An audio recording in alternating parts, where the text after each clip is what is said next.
My husband's best friend is more like his wife than I am, and after 14 years of feeling like the third wheel, I'm considering leaving him for good. Posted by you/jazzlikesugar7209. My husband, 36M, and I, 34F, have been married for 8 years, together for 14, and we have a 4-year-old daughter who is our whole life. He had been married before to Eliza, his best friend. They married at 18, were together for 2 years, and then divorced. They remained best friends, and when we started dating, Eliza, my husband's other best friend Jack, and my husband were a tight-knit group. Eliza was one of the bros, and I was always the girlfriend and later the wife, always an outsider. His 2 friends are single, so our house was always a place for them to crash. Ever since we moved in together, they would show up unannounced and do their own thing while I made snacks and full meals.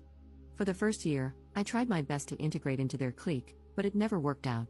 It was always awkward, and I felt like I was inserting myself where I didn't belong, so I stopped trying and relegated myself to being a great host and letting them do their thing. I didn't notice at first, but over the years, resentment has built up. I feel like a 1950s housewife serving drinks and lighting darts for the men. My husband on his own is amazing, and I love him. He has been a great partner and my best friend during these 14 years. The problem is, I'm not his best friend, Eliza is. Every single thing that happens in our life has to be discussed and analyzed with Eliza. Early in our relationship, I got pregnant. I took the test late at night, and we were really scared. Despite this, he was so reassuring, holding me the whole night and telling me he was ready to do whatever I wanted. I said I needed time to really think about it. The next day, we went to our classes and agreed to meet for lunch. When we met, he asked me how I was feeling, then told me he had the contact information for a doctor who performed terminations. It was illegal back then. I asked how he found one so quickly when I wasn't even sure what I wanted to do. His answer? He called Eliza early in the morning, and she had a friend who knew someone. I felt so betrayed because this was something deeply personal to me, and he went and shared it with someone else. Not just someone else, it's Eliza, come on, he said. In the days that followed, every time I saw him, he had new information from Eliza and Eliza's friend. I was so confused and scared, and Eliza convinced my boyfriend we needed to act fast because it would be easier. Under so much pressure, I agreed.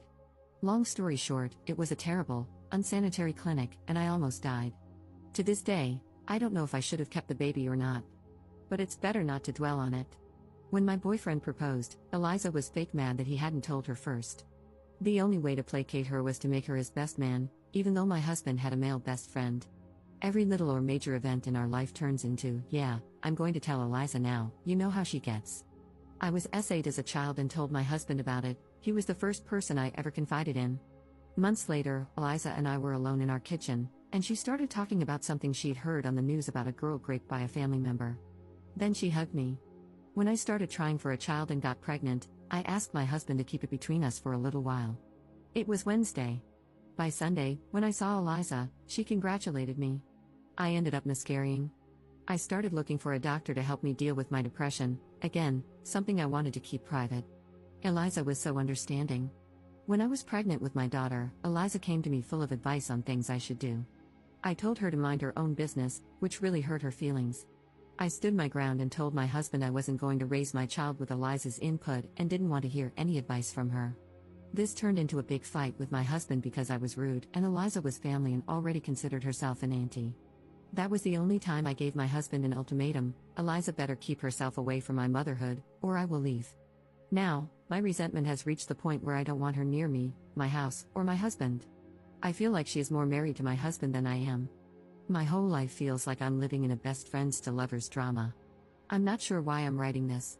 Probably because I'm sitting alone in a coffee shop thinking how much I want my husband to just be my husband, not make me feel like a lame love interest in someone else's epic love story. In the past, my husband thought I was being childish. Despite loving him, I can't keep being married like this. I don't feel I can trust him to talk to me without involving Eliza, and I don't want to issue another ultimatum. Update 1 month later.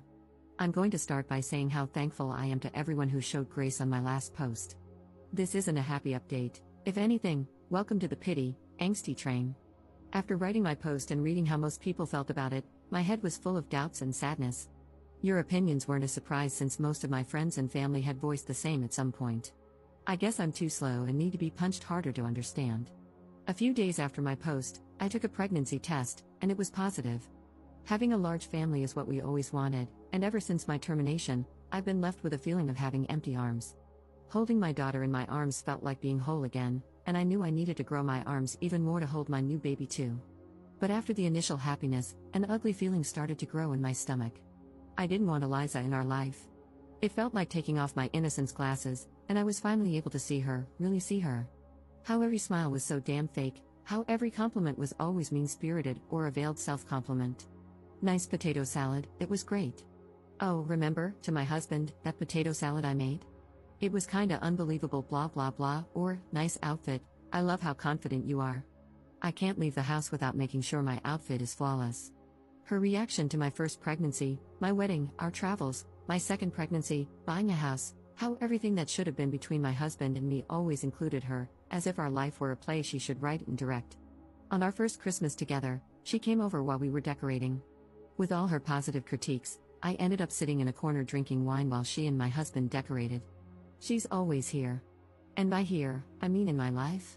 She has a say in everything in my life, to the point that when my husband voices his opinion, I can tell when it's his words and when it's Eliza's. I'm not saying that since I wrote the last post, everyone turned into ultimate evils, but thinking and rethinking about my life with my husband, I realized I've always been a passive character. It's like my husband got himself a pet, and he and Eliza are going to be endgame when they both realize they never stopped loving each other. Some of you, like my sister, will say I'm dormant. I guess I am. I've let this go on for so long that it's become normal. My life isn't bad, my husband hasn't been a bad husband, and Eliza isn't so bad at the bars that she hasn't tried to kill me yet. I know it's clear to all of you, but to me, this has been my life for years, my day-to-day. I've learned to look away and make myself small so I don't make others uncomfortable. Maybe because I'm pregnant and hormonal, but I'm tired of this. I love my husband, but I feel he can't fully love me with Eliza whispering in his ear and him running to please her like a golden retriever. After all that thinking and rethinking, I sat my husband down and told him we needed to set some strong boundaries because our marriage wasn't working. I didn't feel loved or respected as a wife or even as a person. I explained more or less what I've written here. My husband denied everything and tried to explain himself, saying Eliza was like a sister to him. I said even siblings have boundaries. It went back and forth, with him making me doubt whether I was, in fact, trying to control who was or wasn't in his life. He even joked about whether he'd need to sneak away to have a drink with his friends. For a moment, I wondered if I was, in fact, crazy. But I stood firm. If he wanted to keep this marriage, Eliza needed to be gone from our life. At first, I thought low contact would be enough, but seeing his reaction, I knew that wouldn't work. Maybe I wouldn't see Eliza, but he certainly would, and I would be antagonized and mocked. Honestly, knowing this made me realize my marriage was over. So I pressed with important questions. What were his real feelings? Why did they divorce if they were so hung up on each other? Why hadn't he left me sooner? Why not leave me now? Did he love Eliza more than me? Why? What was it about her? What did she have that I didn't, that made her impossible to leave? In summary, he loves her, but he also loves me. He doesn't understand how. Both of us bring something he doesn't want to miss. He's not sure if he wants a life with Eliza like the one we have, a marriage, a family, but she is his soulmate. They divorced because their relationship was so intense it burned them both. With me, he has calm, peace, and a loving place to come back to. He's never cheated but admits he sometimes fantasizes about her being me and me being her. They often talk about having this life together but agree that being together would destroy their bond. Also messed up, my God. I know it was kind of obvious to all of you in my first post, and it should have been obvious to me. But hearing my husband say he loves another woman, that she's his soulmate, and that he put her at the center of our life, made her an auntie to our daughter and some kind of sister-in-law to me, a supposed family friend, it broke me. I'm not going to lie. I threw myself on the floor, hugged his legs, and begged him, asking what I needed to do to make him love me, to only love me. I felt so pathetic, but I thought everything was worth saving something as valuable as my marriage. I cried and cried and cried. And the hardest part was hearing there was nothing I could do. This is all. I know it's not some shocking news, but for me, my life is falling apart. The only things holding me together are two little hands that hug me every night and the small bean in my belly. We haven't discussed anything legal yet. He's left the house, and my sister and mom are staying with us for now. Top comment. He's a selfish, cruel man. She is equally horrible. He used you, kept her around, and she played along with it. He says he sees her as a sister but then claims he fantasizes about her being you and you being her. Both cannot be true at the same time. She is either a sister to him, or he wants her to be his wife. All he does is lie. He was living his best life and got everything he wanted.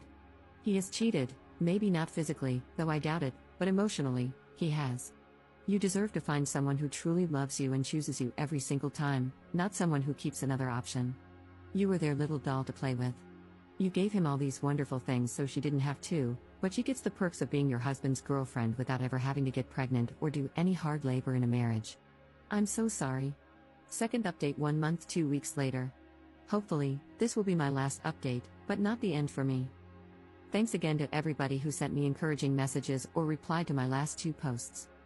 To clarify a few things people asked or guessed, yes, I'm South American. I live in a very religious country and was raised Catholic, even though I don't follow any religion now and consider myself an atheist. Some things are just too deeply ingrained in our brains. Also, yes, I grew up seeing my mom crying over my dad's multiple affairs. I always thought I would never let something like that happen to me, but oops. Luckily, I started seeing a therapist and will heal a lot of things. One of the very first things I discussed with my therapist was my termination, how deeply it hurt me and how big an impact it had on my mind. And yes, some of you guessed correctly. After the termination, I was determined to get something good out of a very traumatic event. Since I loved my then boyfriend so much, I thought maybe our relationship could grow stronger and better. And I fought hard for that. Then, after a while, it became more about, have I suffered so much for this relationship just to lose it over this one thing? No. Later, it turned into, this is my life, go to sleep and get over the pain. Now, I realize how similar that mindset was to my mom's while forgiving my dad. But since I wasn't being physically cheated on, it never crossed my mind that I was doing the same thing. Now, about my husband and me, we are getting a divorce. I put on my big girl pants and went to talk to him again. I promised myself and my children that I would never beg someone to love me, and my children wouldn't have to grow up believing that something is worth more than loving and respecting yourself.